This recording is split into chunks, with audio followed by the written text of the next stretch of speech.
الحمد لله نحمده ونستعينه ونستغفره ونؤمن به ونتوكل عليه ونعوذ بالله من شرور أنفسنا ومن سيئات أعمالنا من يهده الله فلا مضل له ومن يضلله فلا هادي له ونشهد أن لا إله إلا الله وحده لا شريك له ونشهد أن سيدنا ومولانا محمدا عبده ورسوله صلى الله تعالى على خير خلقه محمد وعلى آله وأصحابه ومن تبعهم بإحسان إلى يوم القيامة.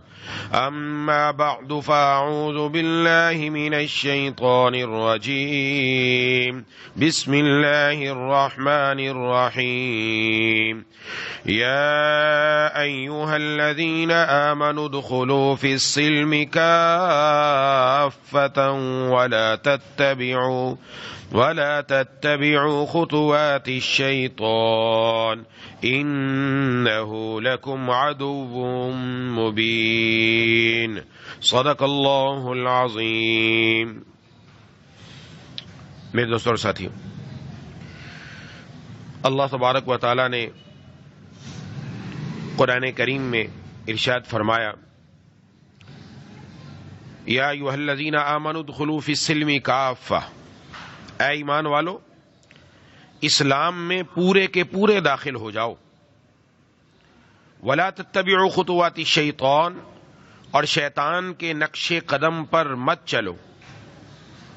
انہ لکم عدو مبین، یقین جانو وہ تمہارا کھلا دشمن ہے. اس میں اللہ تبارک و تعالی نے ایمان والوں کو مخاطب فرما کر ارشاد فرمایا کہ اسلام میں پورے کے پورے داخل ہو جاؤ. جو پہلی قومیں تھیں ان میں یہ عادت تھی کہ جو بات دل کو لگی، آسان لگی، اس پر عمل کر لیا، بقیہ کو چھوڑ دیا. اللہ تبارک و تعالی نے اس لیے ایمان والوں کو مخاطب کر کے فرمایا کہ پورے کے پورے اسلام میں داخل ہو جاؤ. اب پورا کا پورا اسلام کیا ہے؟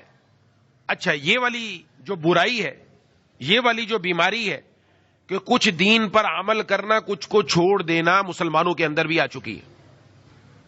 جہاں وہ دیکھتے ہیں کہ یہ بات میرے لیے آسان ہے، میرے نفس کو مشکل نہیں ہوگی، پریشانی نہیں ہوگی، اس پر تو عمل کر لیا. اور جس پر عمل کرنے میں تھوڑے سے دل پر آرا چلتا ہے، دل کو تکلیف پہنچتی ہے، وہیں پیچھے ہٹ جاتے ہیں. تو یہ جو ارشاد فرمایا کہ پورے کے پورے اسلام میں داخل ہو جاؤ، پورا کا پورا اسلام ہے کیا؟ کل بھی میں نے عرض کیا تھا کہ دین کے جو 5 اہم شعبے ہیں، جب تک ان 5 پر عمل نہیں ہوگا بندہ پورے کے پورے اسلام میں داخل نہیں ہوا. نمبر 1 ہے عقائد. عقائد یعنی ہمارا عقیدہ قرآن اور سنت کے مطابق ہو. ایک مسلمان کا عقیدہ یہ ہے، وہ اللہ پر بھی ایمان لایا، رسول اللہ صلی اللہ علیہ وسلم کی رسالت پر بھی اور آپ کی ختم نبوت پر بھی، تمام فرشتوں پر، تمام انبیاء پر، تمام اللہ کی طرف سے اتاری ہوئی کتابوں پر، مرنے کے بعد دوبارہ زندہ ہو جانے پر، اور اچھی اور بری تقدیر پر. یہ ایمان لانا سب کے لیے ضروری ہے، جو الحمدللہ اللہ تبارک و تعالی نے یہ ایمان ہمیں عطا فرما رکھا ہے. اللہ پر ایمان لانا، ایک اللہ کو ماننا، نہ اللہ کی ذات میں کسی کو شریک کرنا، نہ اللہ تعالی کی صفات میں کسی کو شریک کرنا. اللہ کی صفت وہ صرف اللہ ہی کی ہے، کوئی دوسرا اس میں شریک نہیں. اللہ تبارک و تعالی ہی کو مشکل کشا سمجھنا، بگڑی بنانے والا سمجھنا، اللہ تبارک و تعالی ہی کے در پر اپنا سر جھکانا اور اللہ کے علاوہ کسی کے سامنے سجدہ نہ کرنا، یہ اللہ کی ذات پر ایمان لانا اور اللہ کا حق ہے. اسی طرح جتنے انبیاء علیہم السلام آئے، سب برحق، سب سچے، سب اللہ کے رسول، اور سب سے آخر میں جناب نبی کریم صلی اللہ علیہ وسلم تشریف لائے. آپ کی رسالت پر بھی ایمان کہ آپ اللہ تبارک و تعالیٰ کے سچے رسول ہیں، اور آپ کی ختم نبوت پر بھی ایمان کہ آپ صلی اللہ علیہ وسلم اللہ کے سب سے آخری نبی ہیں، آپ کے بعد کوئی اور نبی نہیں آنا. جتنی کتابیں نازل ہوئیں ان سب کتابوں پر ایمان وہ سب حق پر تھی. آخر میں قرآن کریم آیا اور قرآن کریم نے سب کتابوں کو منسوخ کر دیا, اور جو پہلی کتابیں ان میں سے کوئی بھی اپنی اصلی حالت پر باقی نہیں, ان میں تحریف ہو چکی. رب تعالیٰ کا صرف قرآن ہے, وہ جس طرح حضور صلی اللہ علیہ وسلم پر نازل ہوا آج بھی موجود ہے, قیامت تک ایسا ہی موجود رہے گا انشاءاللہ. اور یہ اللہ کا اعلان ہے, انا نحن نزلنا الذکر وانا لہ لحافظون, ہم ہی اس قرآن کو اتارنے والے اور ہم ہی اس کی حفاظت کرنے والے. قرآن کی حفاظت کی ذمہ داری اللہ نے خود لی ہے, اس لیے اس میں کوئی رد و بدل نہیں ہو سکتا. اب آخری کتاب یہ قرآن کریم ہے, اور یہی کتاب ہدایت ہے. جو اس پر ایمان لائے گا, جو اس کے احکام پر عمل کرے گا, یقیناً وہ جنت پا جائے گا. تمام فرشتے وہ نور سے بنے ہوئے نورانی مخلوق ہیں, ان کے اوپر یقین. یہ اللہ تبارک و تعالیٰ کی ایک خاص مخلوق ہے جس کے اندر برائی کرنے کی طاقت نہیں ہے, وہ نیکی ہی نیکی کرتے ہیں. اور پھر ہماری زندگی دنیا ہی کی نہیں بلکہ دنیا میں مر جانے کے بعد ختم نہیں ہو جائیں گے, اس کے بعد دوبارہ قیامت کے دن ہمیں زندہ کر کے اٹھایا جائے گا. اور اچھی اور بری تقدیر, یہ ان چیزوں پر ایمان لانا ہماری ذمہ داری ہے. یہ عقائد ہیں, یہ مختصراً عرض کر دی, یہ عقیدہ ہے. اس کے بعد نمبر 2 عبادات. عبادات کا مطلب جو اللہ نے کرنے کے کام کا حکم دیا وہ کرو, جو جن کے کاموں سے روکا ان سے رک جانے کا نام عبادت ہے. نماز, روزہ, زکوٰۃ, حج, یہ سارے کے سارے کرنے کے کام ہیں. اور بچنے کے کام, جھوٹ نہیں بولنا, چغلی نہیں کھانی, نامحرم کو نہیں دیکھنا, گانے نہیں سننے, چوری نہیں کرنی, ڈاکہ نہیں ڈالنا, رشوت نہیں لینی, وغیرہ وغیرہ. یہ سارے کرنے والے کام کرے, نہ کرنے والے کام سے بچے, یہ ساری عبادت ہے. اب عبادت کا تعلق صرف مسجد کے ساتھ نہیں ہے کہ میں سمجھوں مسجد میں آؤں, نماز پڑھی, عبادت ختم. نہیں, مسجد کے باہر میری ہر زندگی کا ہر قدم وہ اللہ کے طریقوں کے مطابق ہو. معاملات نمبر 3 معاملات. دنیا میں انسان رہتا ہے, اس کو کھانے کی بھی ضرورت ہے, پینے کی بھی ضرورت ہے, لباس کی بھی ضرورت ہے, گھر کی بھی ضرورت ہے. ظاہر ہے اس کے لیے اس کو کاروبار کرنا پڑے گا, لین دین کرنا پڑے گا. کبھی گھر اپنے لیے خریدے گا, کبھی گھر کرائے پر لے گا, کبھی گھر کرائے پر دے گا, کبھی چیز بیچے گا, کبھی خریدے گا. یہ سارے جتنے بھی کام دنیا کے بازار جو آباد ہیں, یہ سارے معاملات ہیں. یہ معاملات بھی ہمارے قرآن و سنت کے مطابق ہوں کہ حلال کمائے, حرام نہ کمائے, رشوت نہ آئے, سود نہ آئے, خیانت نہ ہو, دھوکے بازی نہ ہو, حلال کمانے کا اہتمام ہو, اس کا اہتمام. اب بعض لوگ یہ سمجھتے ہیں کہ بس صرف مسجد میں ہے, بعض معاملات اپنی مرضی سے جیسے چاہو کماؤ. ایسا نہیں ہے. مسلمان 24 گھنٹے آن ڈیوٹی ہے. ہم گھر میں ہوں, مسجد میں ہوں, بازار میں ہوں, گھر والوں کے درمیان ہوں, ہر وقت ہم ڈیوٹی پر ہیں. اللہ تعالیٰ کی طرف سے جو ہمارے ذمے احکام ہیں وہ ہماری طرف متوجہ ہیں. مفتی اعظم پاکستان حضرت اقدس استاد محترم حضرت مولانا مفتی محمد رفیع عثمانی صاحب رحمت اللہ علیہ, حضرت نے ارشاد فرمایا ایک مرتبہ کہ ہمارے ایک دوست وہ ایئر لائن کے ذریعے سفر پر گئے, اور ایئر لائن کو غیر مسلم ممالک کی جو ہوتی ہیں ان کے اندر جو مسافر ہوتے ہیں ان کو بطور مہمان نوازی شراب پیش کی جاتی ہے. شراب دیتے ہیں, کیا پیے. تو اس کے پاس بھی شراب لے کر آئے, وہ مسلمان تھا. تو کہا جی یہ ہماری طرف سے آپ کی خدمت ہے. تو انہوں نے کہا یہ شراب آپ نے پائلٹ کو پلائی ہے؟ کہا نہیں, وہ نہیں پی سکتا. کہا کیوں نہیں پی سکتا؟ کہا وہ آن ڈیوٹی ہے, اور آن ڈیوٹی کسی کو شراب پینے کی اجازت نہیں ہے, قانوناً منع ہے. تو انہوں نے فرمایا مسلمان ہر وقت آن ڈیوٹی ہیں, ہم بھی آن ڈیوٹی ہیں. اگر وہ نہیں پی سکتا تو ہم تو پیدا ہونے کے بعد سے, بالغ ہونے کے بعد سے لے کر مرتے دم تک آن ڈیوٹی ہیں. ہمارے لیے اس کی بالکل پینے کی اجازت نہیں ہے. یہ ایک مسلمان کا کام ہے, آن ڈیوٹی ہے. میں یہاں پر, میں اور آپ مسجد میں بیٹھے آن ڈیوٹی ہیں, یعنی اللہ کا حکم میری طرف متوجہ ہو رہا ہے, میں نے اس پر عمل کرنا ہے. جیسے ہم نے عمل کیا الحمدللہ, ظہر کی نماز پڑھی ہے. گھر میں گئے آن ڈیوٹی ہیں, کاروبار میں ہے, ملازمت پر ہے, دکان پر ہے, آن ڈیوٹی ہے. یہ ہے ہمارے معاملات. اور نمبر 4 ہے اخلاق. اچھے اخلاق. ہمارے ہاں اچھے اخلاق کہا جاتا ہے کسی سے مسکرا کر ملنا, اور وہ بھی مسکرا کر ملنا صرف اپنے کاروبار کی حد تک ہے کہ گاہک آ جائے مسکرا کر مل لو. مسکراہٹ کا نام صرف اخلاق نہیں, یہ بھی اخلاق میں شامل ہے, اخلاق میں شامل ہے. لیکن مسکرانا صرف گاہک کے لیے, مسکرانا والدین کے لیے, مسکرانا بیوی بچوں کے لیے, مسکرانا اپنے بہن بھائیوں کے لیے, مسکرانا اپنے دوستوں احباب کے ساتھ, یہ بھی تو عبادت ہے. لیکن اخلاق در حقیقت یہ دل کی پاکیزگی کا نام ہے. اخلاق کا تعلق دل سے, دل میں اچھے خواہشات, اچھی جذبات, اچھی تمنائیں پیدا ہوں، جیسے الحمدللہ رمضان میں ہو رہی ہیں، اچھے خیالات آئے، نماز پڑھنے کے لیے آ گئے، تراویح پڑھنے کے لیے آ گئے، روزہ رکھ لیا، قرآن کی تلاوت کرنا کا خیال آیا، قرآن کی تلاوت کر لی، تسبیحات کا خیال ہے، تسبیحات پڑھ لی، اعتکاف کا آیا، اعتکاف شروع کر دیا. یہ ساری کیا ہے چیزیں؟ اچھے اچھے خیالات، اچھے اچھے جذبات دل میں آئے، دل بغض سے پاک ہو جائے، کینے سے پاک ہو جائے، حسد سے پاک ہو جائے. یہ ہے اخلاق. اس کی طرف بھی توجہ ضروری ہے. اس کے بارے میں پہلے کچھ تھوڑی سی بات عرض کر چکا، آگے کبھی موقع ملا تو اس پر عرض کروں گا کہ دل کو سنوارنا یہ بھی ذمہ داری ہے. یہ چوتھا شعبہ ہے. اور پانچواں شعبہ ہے معاشرت. معاشرت، رہنا سہنا. اس معاشرت کا تعلق ہماری ساری زندگی کے ساتھ ہے.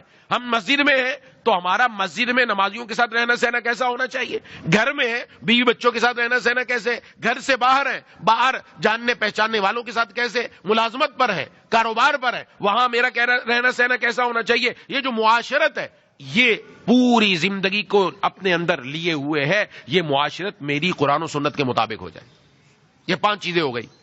یہ 5 چیزیں جب میرا عقیدہ، جب میری عبادات، جب میرے معاملات، جب میرے اخلاق، جب میری معاشرت قرآن و سنت کے مطابق جناب نبی کریم صلی اللہ علیہ وسلم کے طریقے کے مطابق ہوگی، یقیناً میں پورا کا پورا اسلام میں داخل ہو جاؤں گا انشاءاللہ.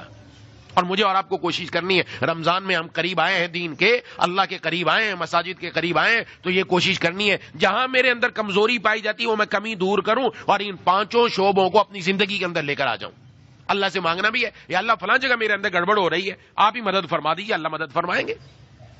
ان میں معاشرت گزارنے کا جو اصول میں نے کل بھی عرض کیا تھا، جناب نبی کریم صلی اللہ علیہ وسلم نے جو اصول بیان کیا وہ بڑا اہم ہے، انسان کی زندگی کو جنت بنا دیتا ہے. لیکن مصیبت یہ ہے جناب نبی کریم صلی اللہ علیہ وسلم نے جو ارشاد فرمایا، آج وہ ارشاد ہم نے پس پش ڈال دیا ہے. حضور صلی اللہ علیہ وسلم جب دنیا میں نبی بنا کر بھیجے گئے، اس وقت جو کافر معاشرہ تھا اس کے اندر کیفیت کیا تھی؟ وہ دوسروں کو تکلیف پہنچا کر، اذیت پہنچا کر، دوسروں کو پریشان کر کے خوش ہوا کرتے تھے، دوسرے کو تڑپا کے خوش ہوا کرتے تھے. یعنی دوسرے کی تکلیف پر خوش ہونا، ہنسنا، مذاق اڑانا. اور آج یہی صفت مسلمانوں کے اندر آ گئی. بچوں میں، بڑوں میں، ہر ایک جگہ دوسرے کو تکلیف پہنچانا. بچے کسی کے گھر کی گھنٹی باہر سے بجائی اور بھاگ لیا، یہ کیا ہے؟ دروازہ بجایا، پتھر مارا، پتھر پھینکا. آپ کو سب کو معلوم ہے یہ کیا ہو رہا ہے؟ تکلیف پہنچانا، اذیت پہنچانا. یہ مسلمانوں کا شیوا نہیں. حضور نے کیا طریقہ بتایا وہ آگے عرض کروں گا. یہ مشرکین کا طریقہ تھا، کافروں کا طریقہ تھا.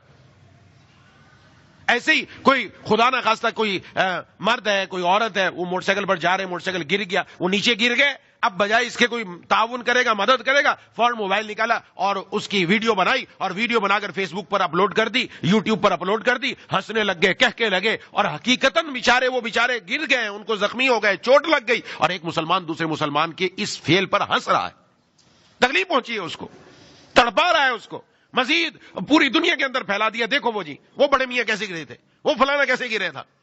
یہ مسلمان کا شیوا نہیں ہے. یہ ہمارے پیارے نبی صلی اللہ علیہ وسلم کا طریقہ نہیں ہے. ہمارے پیارے نبی صلی اللہ علیہ وسلم نے طریقہ کیا بتایا؟ یہی معاشرہ تھا نا مشرکین کا، جو دوسروں پر ہنستے تھے.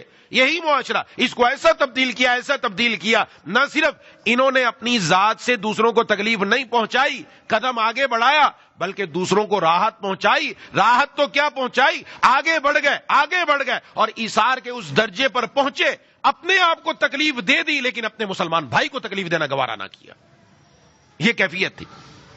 جناب نبی کریم صلی اللہ علیہ وسلم روزانہ رات کو عشاء کے بعد ارشاد فرماتے تھے، مہمان آئے ہوئے ہیں، کون کتنے مہمان لے کر جائے گا؟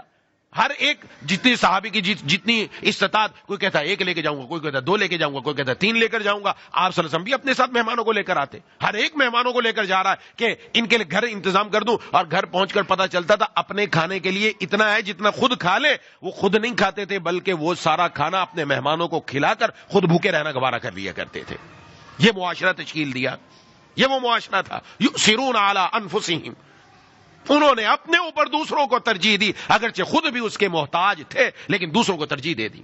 یہ معاشرہ جناب نبی کریم صلی اللہ علیہ وسلم نے قائم کیا. ایک مسلمان کی کیفیت یہ، وہ اپنی ذات سے دوسروں کو تکلیف نہ پہنچائے. گھر میں چھوٹا بچہ ہے نا، بچہ اگر گر جائے، بچے کو گر کے چوٹ لگ گئی تو ماں دیکھ کر ہنستی ہے؟ کبھی کسی نے آج تک دیکھا ہے ماں دور بیٹھی کہکا لگا رہی ہو کہ بہت اچھا ہوا، گر گیا تو نہیں، کبھی نہیں دیکھا ہوگا، بلکہ ماں فوراً پریشان ہوتی ہے، دوڑتی ہے بھاگ کر اپنے بچے کو اٹھا کر، بیٹا کہاں چوٹ لگی، کہاں چوٹ لگی، جہاں چوٹ لگی ٹانگ کو موڑ کر دیکھے گی، ہاتھ کو دیکھے گی، ادھر کر کے دیکھے گی، ادھر کر کے دیکھے گی، بچے کو کوئی تکلیف تو نہیں پہنچی۔ یہ ماں کیوں کرتی ہے؟ اس لیے کہ ماں کے دل میں بچے کی محبت ہے۔ جب ایک مسلمان کے دل میں مسلمان کی محبت آ جائے گی تو وہ اس کی تکلیف پر ہنسے گا نہیں، اس کی تکلیف کو اپنی تکلیف سمجھے گا۔ حضور صلی اللہ علیہ وسلم نے یہ معاشرہ قائم کیا، اور جہاں نفرت پیدا ہو جائے، جہاں نفرت آ جائے، وہاں پر دوسرے کی تکلیف پر خوش ہوتا ہے بندہ کہ اچھا ہوا اس کو تکلیف پہنچی ہے۔ نفرت، آج مسلمانوں میں نفرت پیدا ہو گئی، بھائی بھائی سے نفرت کر رہا ہے، محبت ہی نہیں ہے، گھر کے اندر آپس میں محبتیں ختم ہو گئی ہیں، اس لیے دوسرے کو تکلیف میں دیکھ کر خوش ہوتے ہیں، اچھا ہوا اس کے ساتھ ایسے ہی ہونا چاہیے تھا، اس نے تو یوں کیا تھا۔ نہیں نہیں، یہ والا جو جملہ نکلا ہے نا، میں نے کل بھی عرض کیا، خوشیاں پھیلاؤ گے تو خوشیاں واپس آئیں گی، اگر تکلیفیں پھیلاؤ گے تو تکلیف ہی واپس آئے گی۔ میں اگر اپنی زندگی چاہتا ہوں کہ میری زندگی میں تکلیف نہ آئے، دوسروں سے تکلیف نہ پہنچے، میں دوسروں کو تکلیف نہ دوں، میں دوسروں کو خوشیاں پہنچاؤں، میں دوسروں کو راحتیں پہنچاؤں، میری ذات سے دوسروں کو فائدہ پہنچ جائے، مجھے ایسا بننا ہے تاکہ دوسروں کی طرف سے فائدہ میری طرف منتقل ہوگا انشاءاللہ۔ یہ جناب نبی کریم صلی اللہ علیہ وسلم نے ہدایت ارشاد فرمائی، مسلمان اپنی زبان، اپنے ہاتھ اور اپنے عمل سے کسی کو تکلیف نہیں پہنچاتا۔ اور آپ کا اپنا ذاتی عمل یہ کہ گھر میں جب آپ ہوتے تو گھر کے اندر آپ تہجد کے لیے بیدار ہوئے تو تہجد کے لیے بیدار ہو کر ازواج مطہرات گھر کی خاتون ہیں وہ بیان کرتی ہیں کہ آپ صلی اللہ علیہ وسلم آہستہ سے بیدار ہوتے، آہستہ سے اٹھ کر اپنے نالین مبارک پہنتے، آہستہ سے اٹھ کر باہر نکل جاتے تاکہ میری وجہ سے گھر میں کسی کو تکلیف نہ پہنچے۔ سبحان اللہ۔ رات کے وقت میں، حالانکہ کون ہے گھر میں؟ ازواج ہیں، ازواج مطہرات ہیں، امت کی مائیں، اور یہ وہ مائیں ہیں جو اپنی جانیں بھی حضور پر قربان کرنے کے لیے تیار ہیں۔ تکلیف پہنچے ان کو تکلیف کا احساس ہی نہیں ہوگا، کیا تکلیف پہنچے گی، بلکہ وہ تو سعادت سمجھیں گی، خدمت کا موقع مل گیا۔ لیکن آپ صلی اللہ علیہ وسلم نے یہ بھی گوارا نہیں فرمایا۔ آپ صلی اللہ علیہ وسلم رات کو، ابھی عشاء کے بعد میں نے مہمانوں کو بتایا، آپ کے گھر میں بھی مہمان ہوتے تھے، جہاں جگہ بنی ہوئی تھی وہاں وہ آرام کرتے تھے، آپ اپنے معمولات سے فارغ ہو کر دیر سے تشریف لاتے، جب آتے تو ایک صحابی رضی اللہ عنہ فرماتے آپ صلی اللہ علیہ وسلم اتنی آہستہ آ کر سلام کرتے، جو جاگ رہا ہوتا اس کو سلام سن جاتا، وہ سلام کا جواب دے دیتا، اور جو سو رہا ہوتا اس کی نیند میں خلل پیدا نہیں ہوتا۔ سبحان اللہ۔ یہ آپ کی زندگی ہے، اور میری زندگی آپ کی زندگی کیسے؟ رات کو اٹھیں گے تو مار دھاڑ ہوگی، لائٹیں جلیں گی، دروازے بجیں گے، پتہ چل جائے کہ میں اٹھاؤں تہجد کے لیے، میں اٹھاؤں، صاحب اٹھیں۔ اور آپ صلی اللہ علیہ وسلم کا طریقہ یہ، ایسی پیارے آپ کے اخلاق، ایسی پیاری تعلیم کہ آپ اگر سلام بھی کر رہے ہیں اور اس سلام سے دوسرے کو تکلیف نہ پہنچے، اس کا بھی اہتمام فرما رہے ہیں۔ سبحان اللہ، کیا آپ کے اخلاق ہیں! یہ ہے اصل معاشرت، اس سے زندگی جنت بنتی ہے۔ یہ جناب نبی کریم صلی اللہ علیہ وسلم نے ہمیں عطا فرمائی۔ اور آج کل زبان سے تانا دینا، طنز کرنا، دوسرے کے اوپر کیچڑ اچھالنا، دوسرے کی عزت جو ہے وہ ختم کر دینا، یہ دنیا کے اندر ایک ٹیلنٹ بنتا جا رہا ہے، ٹیلنٹ ہے۔ اب دیکھیں یوٹیوب پر، فیس بک پر، سوشل میڈیا پر یہی سمجھایا جا رہا ہے، بچے ایسے لا کر سامنے پیش کیے جا رہے ہیں جو ایک نمبر کے بدتمیز بچے ہیں، اور اس کو سمجھا ٹیلنٹ ہے۔ ٹیلنٹ، یہ ٹیلنٹ نہیں ہے، یہ قیامت والے دن گردن پکڑوانے والا ٹیلنٹ ہے۔ یہ ٹیلنٹ نہیں ہے، ٹیلنٹ تو وہ ہے کہ دنیا میں رہے اور آپ صلی اللہ علیہ وسلم کی سیرت اور صورت ایسی آ جائے کہ اپنی ذات سے دوسرے کو تکلیف ہی نہ پہنچے۔ یہ زبان درازیاں بہت عام ہیں، گھروں میں والدین کے ساتھ، بیوی بچوں کے ساتھ، دوستوں کے ساتھ، دائیں بائیں، کیسا ہو رہا ہے، سب گڑبڑ ہے۔ روزہ رکھ کر بھی اگر زبان محفوظ نہیں تو کیسا روزہ ہوا؟ یہ میں صرف چند مثالیں عرض کر رہا ہوں۔ ایسے ہی اپنی ذات سے، عمل سے دوسروں کو تکلیف، عمل سے دوسرے کو تکلیف کیسے دی؟ کسی کا جوتا رکھا ہوا ہے، میں آیا، میں نے باہر جانا ہے اور میں جوتا پہن کر نکل گیا، وہ بیچارہ پیچھے سے پریشان ہے کہ میرا جوتا کہاں گیا۔ گھر میں آیا، ایک جگہ پر گلاس رکھا ہوا ہے، وہیں پر ہر کوئی پانی پیتا ہے، وہاں سے پانی پی کر گلاس اٹھا کر اپنے کمرے میں لے گیا، وہیں اپنے پاس رکھ دیا، اب گلاس ڈھونڈنے گلاس کہاں گیا۔ تولیہ استعمال کیا، جہاں رکھنے کی جگہ وہاں نہیں رکھا، کسی اور جگہ رکھ دیا، وغیرہ وغیرہ۔ یہ اپنے عمل سے تکلیف پہنچانا ہے۔ گاڑی ایسی جگہ لا کر کھڑی کر دی، اپنا موٹر سائیکل، اپنی کار، اپنی چیز ایسی جگہ پر کہ جس سے لوگوں کو گزرنے میں پریشانی ہو رہی ہے، میرے عمل سے تکلیف پہنچ رہی ہے۔ ذہنی طور پر ٹارچر کیا جا رہا ہے آج کل، ذہنی طور پر تکلیف پہنچانا، ذہنی طور پر تکلیف پہنچانا۔ ایک آدمی کے ذمے میرا پیسہ ہے مثلا ₹1,00,000 اور طے ہوا کہ وہ یکم کو دے گا، یکم آ گئی، میں اب انتظار میں ہوں کب ملے گا، اور یکم گزر گئی، 2 ہو گئی، 4 ہو گئی، 5 ہو گئی، 8 ہو گئی، دے ہی نہیں رہا۔ یہ بندہ ذہنی ٹارچر ہو رہا ہے، تکلیف ہو رہی ہے اس بیچارے کو، ارے پیسے دینے دے ہی نہیں رہا۔ کم از کم فون کر کے بتا دے بھائی انتظام نہیں ہوا، آج نہیں ہو سکتا، 10 دن کے بعد ہو جائے گا، تاکہ وہ ذہنی طور پر تکلیف میں تو نہ رہے نا۔ یہ ایک موٹی سی مثال دی، یہ مسلمان کر رہا ہے آج۔ آپ دائیں بائیں ہر جگہ، نمازی بھی ہے، روزے دار بھی ہے، زکات بھی دے رہا ہے، صف اول کا اہتمام بھی ہے، اپنی ذات سے دوسروں کو تکلیف ہی تکلیف پہنچا رہا ہے. اور کل میں نے عرض کر دیا ایسا آدمی کل قیامت والے دن مفلس بن گیا کہ نیکیاں لائے گا لیکن دوسروں کے کھاتے میں دینی پڑیں گی اور آخر میں خود انسان وہ والا جہنم کی طرف جو جا رہا ہوگا. یہ مفلس ترین انسان ہے. اپنی ذات کو ایسا بنائے تکلیف نہ پہنچے, ایسا بنائے. یہ جناب نبی کریم صلی اللہ علیہ وسلم نے اپنی ذات اقدس سے اور حضرات صحابہ کرام رضوان اللہ مجمعین نے سکھایا. اس لیے امام غزالی رحمۃ اللہ علیہ نے فرمایا دنیا کے اندر 3 قسم کے جانور ہیں.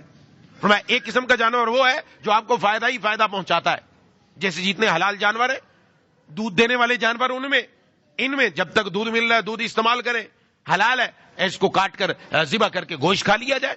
ان کو بیچ کر ہم پیسہ حاصل کر سکتے ہیں, ان کی کھال سے فائدہ حاصل کر سکتے ہیں. فائدہ ہی فائدہ ہے. بکری ہے, گائے ہے, بھینس ہے, جتنے بھی حلال جانور ہیں یہ سارے فائدہ ہی فائدہ, کوئی بھی نقصان کی چیز ہی نہیں ہے. اور ایک جانور دنیا میں ایسے ہیں جو تکلیف ہی تکلیف پہنچاتے ہیں, فائدے کی بات ہی نہیں ہے, فائدہ نہ ہونے کے برابر. سانپ ہے, بچھو ہے, اس کا کام ہے کاٹنا, ڈسنا, زہر ڈالنا, بس. اگر سانپ بچھو پانی کے اندر بھی بچھو پانی میں گر رہا ہے یا وہ آپ کہیں جی میں اس کو بچا لوں اور آپ ہاتھ سے اٹھائیں گے تب بھی وہ ہاتھ میں ڈنگ مارے گا, اس کا کام ہے ڈنگ مارنا. اور تیسرے وہ ہیں جو نہ فائدہ پہنچاتے ہیں عموماً نہ نقصان دیتے ہیں, بس ٹھیک ہے گھوم رہے ہیں. جیسے بہت سارے جانور ہیں جو ہیں وہ اس میں گھوم رہے ہیں جنگلات کے اندر, ہاتھی ہو گیا اور دوسرے جانور ہو گئے, بس گھوم رہے ہیں, نہ ہمیں فائدہ پہنچ رہا ہے نہ نقصان. الا ماشاء اللہ کبھی کبھی کسی سے فائدہ بھی پہنچ جاتا ہے, کبھی نقصان بھی پہنچ جاتا ہے. تو امام غزالی رحمہ اللہ نے یہ 3 قسمیں بیان فرما کر ارشاد فرمایا کہ تم ایسے انسان بن جانا کہ جس سے دوسرے کو فائدہ ہی فائدہ پہنچے. دنیا میں ایسا جانور ہے جس سے فائدہ ہی فائدہ پہنچتا ہے, تو تم ایسے انسان بن جاؤ کہ جس سے دوسرے کو فائدہ ہی فائدہ پہنچے. ایسے اپنے آپ کو بناؤ. اور جناب نبی کریم صلی اللہ علیہ وسلم نے ایسا معاشرہ تشکیل دیا جس سے دوسرے کو فائدہ ہی فائدہ پہنچا, فائدہ ہی فائدہ پہنچا. فرمایا ایسا ہرگز نہ بننا کہ دوسرے کو تکلیف ہی تکلیف پہنچے.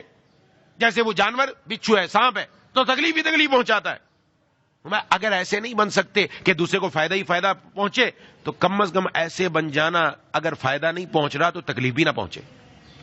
فائدہ نہیں پہنچ رہا تو تکلیف بھی نہ پہنچے. میری ذات سے اگر کسی کو فائدہ نہیں ہو رہا تو کم از کم اتنا تو میری ذات سے تکلیف بھی تو نہ پہنچے.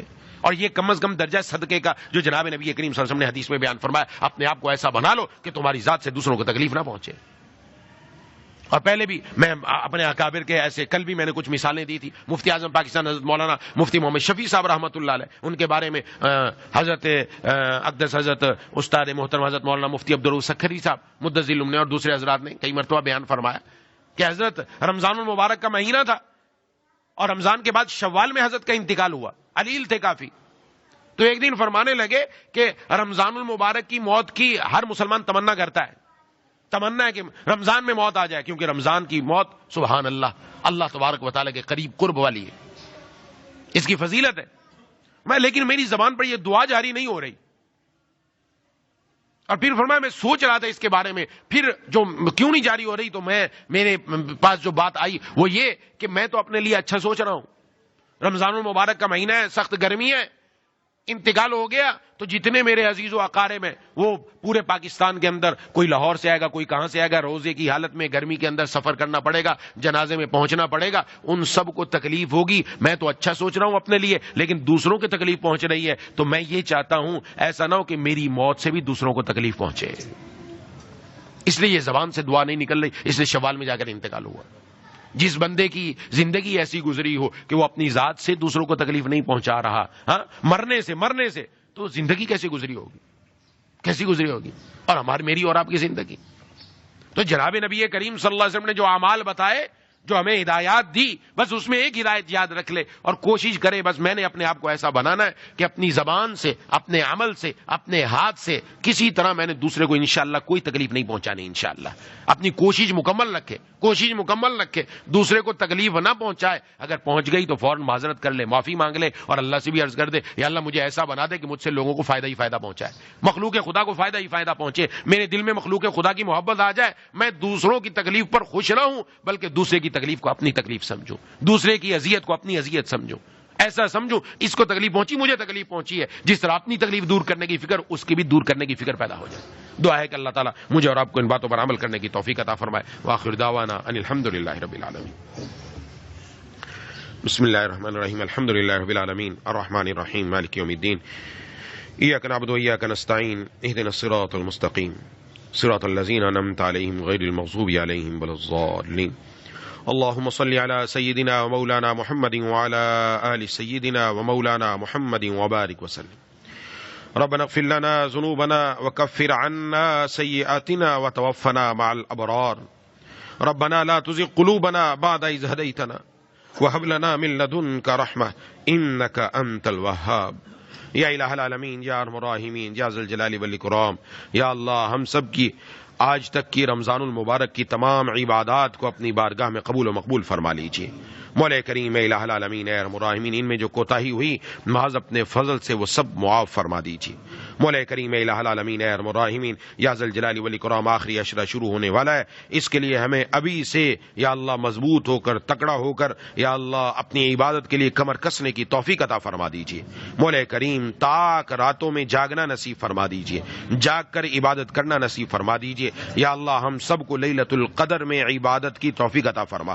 یا اللہ ہم سب کو لیلۃ القدر نصیب فرما دیجیے. مولا کریم الہ العالمین، اے ارحم الراحمین، یا ذی الجلال والاکرام، ہمیں ایسا انسان بنا دے کہ ہماری ذات سے دوسروں کو فائدہ ہی فائدہ پہنچے، ہماری ذات سے کسی کو تکلیف نہ پہنچے. یا اللہ ایسا بننے کی توفیق عطا فرما. مولا کریم الہ العالمین، اے ارحم الراحمین، پورے کے پورے دین میں داخل ہونے کی ہم سب کو توفیق عطا فرما. جن جن شعبوں میں ہمارے اندر کمی رہ گئی یا اللہ وہ سب دور فرما دیجیے. اللہم کل خیر لکل مسلم و مسلمہ. اللہم ارحم امت محمد صلی اللہ علیہ وسلم. ربنا تقبل منا انک انت السمیع العلیم وتب علینا انک انت التواب الرحیم. صلی اللہ تعالی علی خیر خلق محمد وعلی آلہ واصحابہ اجمعین برحمتک یا ارحم الراحمین. آمین یا رب العالمین.